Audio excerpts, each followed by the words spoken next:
Es probable que estés cansado de escuchar hablar cada día del coronavirus, en las noticias, en conversaciones que escuchas por la calle, en las redes sociales, pero lo cierto es que hay una gran cantidad de información que se mantiene conscientemente silenciada, y eso es de lo que vamos a hablar hoy, ya que es mucho más fácil dejarse engañar y manipular si solo se conoce una cara de la moneda.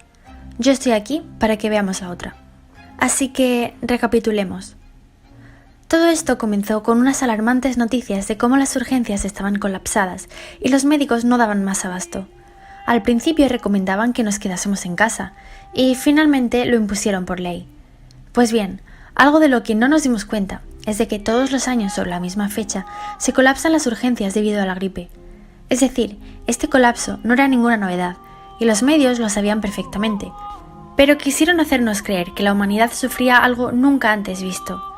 Esto provocó, como es lógico, una situación de histeria colectiva, haciendo que cualquiera que creyera tener algún síntoma relacionado con el virus se presentase en el hospital, aumentando aún más la saturación. Además, algo que no entra en ninguna cabeza es que si de una emergencia sanitaria se tratase, comiencen a mandar cerrar cientos de centros de salud y ambulatorios por todo el país, dejando a muchas personas desamparadas y obligándolas a acudir a urgencias. Adivinad con qué resultado. Exacto, saturándolas. Mientras tanto, creo que resulta interesante resaltar el chocante contraste entre la supuesta situación desesperada de los hospitales y los vídeos que se hacían virales de enfermeras y médicos bailando desenfadadamente y en un contexto de diversión. Algo parece no cuadrar. El siguiente paso fue hacer un parte de guerra diario. En cada cadena de televisión, a cada hora, como si del mismo guión se tratase, nos decían cómo la cifra de los primeros fallecidos por el supuesto coronavirus aumentaba. Los españoles, obligados a estar encerrados en sus hogares, encontraban en la televisión su mayor fuente de entretenimiento y de información, puesto que cualquier actividad exterior estaba prohibida. Ante esto diré tres cosas. En primer lugar, lo que nunca nos decían, cuando daban cifras a gran escala, era la edad de esos fallecidos. Se trataba de ancianos cuya edad media era 86 años, mientras que la esperanza de vida en España es de 83. Es decir, mueren personas por encima de la esperanza media de vida. Obviamente, este es el grupo más vulnerable, pero a cualquier enfermedad, cáncer, gripe, infartos, incluso caídas y el mismo paso del tiempo. Sin embargo, nunca se han tomado las medidas dictatoriales a las que sí nos vemos expuestos ahora. En segundo lugar, decir que de 30.000 muertes oficiales por coronavirus, y esto de oficiales es entre comillas, ahora veremos por qué, 20.000 se produjeron en residencias de ancianos. Bien, lo que realmente sucedió en las residencias fue un auténtico genocidio, y no por parte de ningún virus, sino de personas. Los hospitales tenían orden directa del Gobierno de Madrid de no aceptar a pacientes de residencias, y como podemos ver en el titular, tienen la poca vergüenza de decir que enviaron ese protocolo por error. Así como el Ministerio de Sanidad, dependiente del Gobierno central, envió igualmente un protocolo obligando a no sacar a los mayores de sus residencias y prohibiendo a sus hijos siquiera poder verlos. Aquí, en este documento, se muestra cómo una anciana de 80 años con neumonía bilateral fue rechazada en el Hospital Infanta Cristina, muriendo sola y enferma de algo que no quisieron curar, en su habitación de la residencia 72 horas más tarde. Además, me gustaría enseñaros este testimonio de Médicos Sin Fronteras, en el que relatan cómo los ancianos, incluso sin tener resultados de ninguna prueba sobre ningún virus, eran encerrados bajo llave en sus habitaciones, golpeando las puertas y suplicando salir. Otro de los testimonios nos relata cómo se intentó llevar a 2 mayores al hospital, pero que no los aceptaron, sin importar siquiera el motivo por el que necesitaban atención médica. Ambos murieron en el plazo de 2 días. Todo esto ha ido directamente a engrosar las cifras de muertos por el virus, aunque no fuese así. El último caso de las residencias que comentaré es el de una directora a la que un equipo enviado por Sanidad le entregó inyecciones de sedación para una anciana que daban por perdida, sin intentar ayudarla de otra forma. Cuando el equipo se fue, la directora fue incapaz de ponérsela así. Gracias a eso, la anciana a día de hoy sigue viva y sana. ¿Recordáis que estábamos hablando acerca del parte de guerra diario de las noticias y del supuesto número de fallecidos? En primer lugar, revelé la edad media de esos fallecidos.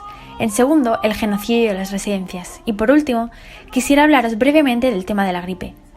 Según este informe de 2017 de la OMS, la gripe provoca cada año una media de 650.000 muertes en el mundo. En España, concretamente, murieron en 2018 15.000 personas y en 2019 6.300 debido a esta enfermedad, contagiosa, por cierto. Me pregunto por qué nunca nos han obligado a llevar mascarilla y mantener distancia social. Pues bien, ¿cuál será la cifra de muertes por gripe de este año? Este titular parece una broma, pero no lo es. ¿Desaparecerá la gripe en España este invierno como ha ocurrido en el hemisferio sur? Y el invierno australiano deja un 90% menos de muertes por gripe. ¿Pasará lo mismo en España? Yo no sé si nos toman por tontos a nosotros o los tontos son realmente ellos, pero estos son noticias reales. Justo el año en el que aparece el COVID, desaparecen otras enfermedades.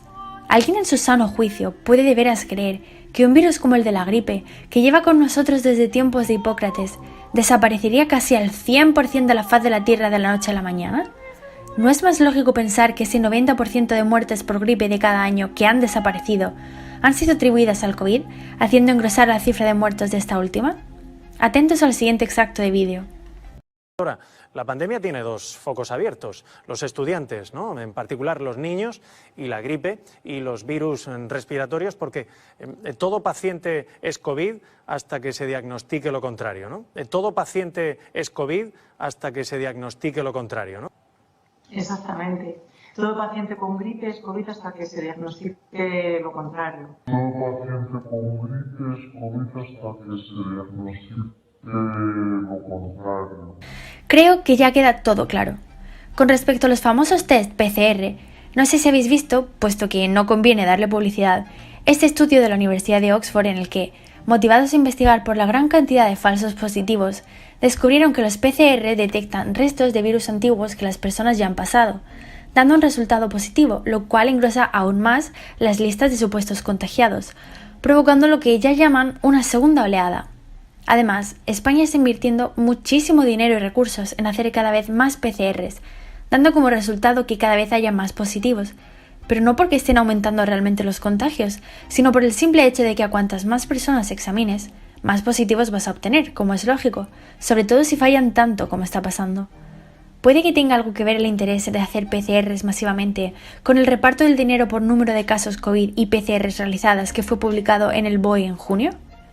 Sin embargo, los medios de comunicación explotan al máximo posible esas cifras y jamás dan pie a la tranquilidad ni a que, con todos los datos que yo sí estoy dando, podamos llegar a nuestras propias conclusiones, sino que trasladan a la población española una realidad paralela post-apocalíptica en la que nadie está sano, todos estamos preenfermos.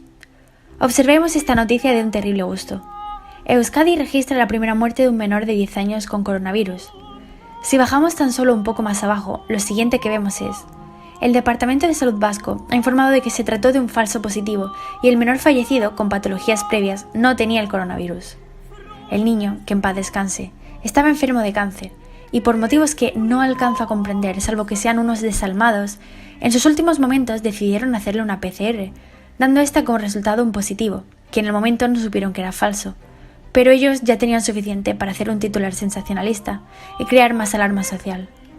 ¿Cuántos y cuántos miles de casos desconocidos hay iguales a este? El tema de la mascarilla obligatoria ni siquiera lo voy a tocar, pues ya dediqué un vídeo entero al respecto, podéis verlo en mi canal. Tan solo añadir que sirve al propósito de mantener el virus constantemente vivo en el imaginario colectivo de la sociedad. Cada vez que salimos a la calle, allá donde miremos, vemos caras siniestras tapadas con una mascarilla, recordándonos que ellos pueden estar enfermos y que nosotros podemos ser los siguientes, manteniendo viva la histeria colectiva.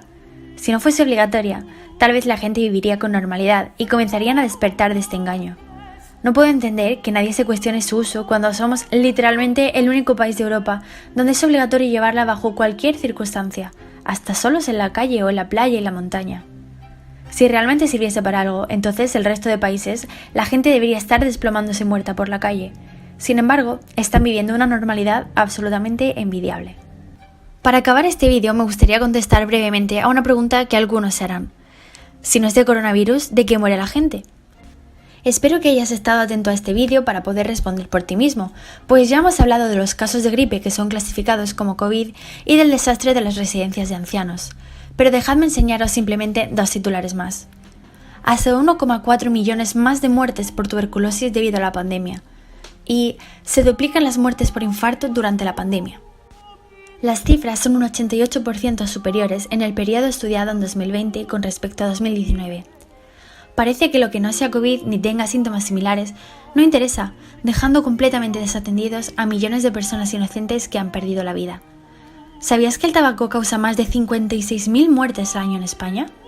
¿Habéis visto alguna vez que se hayan tomado medidas dictatoriales contra él, como se sucede ahora? ¿Y que la obesidad causa 130.000 muertes al año solo en nuestro país? Tremendamente más que el supuesto coronavirus.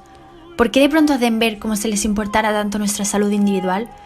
Es imposible que tenga nada que ver con la industria farmacéutica y con los millones que generaría una nueva vacuna en una población atemorizada deseando ser inyectada, ¿no? Cada día mueren personas. Siempre ha sido así y siempre será así. De hecho, cada 5 segundos muere un niño de hambre en el mundo, 8.300 al día y 6,3 millones al año. Estamos rodeados por la muerte, queramos o no, y por enfermedades y problemas que causan muchísimos más millones de muertes que esta falsa pandemia. Sin embargo, nunca imaginé ver a un pueblo tan atemorizado cuando tiene tantos motivos por los que sentirse afortunado y dar gracias a Dios. Yo ya os he dado todos los datos que tenía. Os toca a vosotros llegar a vuestras propias conclusiones. Pero recordad, no hay más ciego que el que no quiere ver.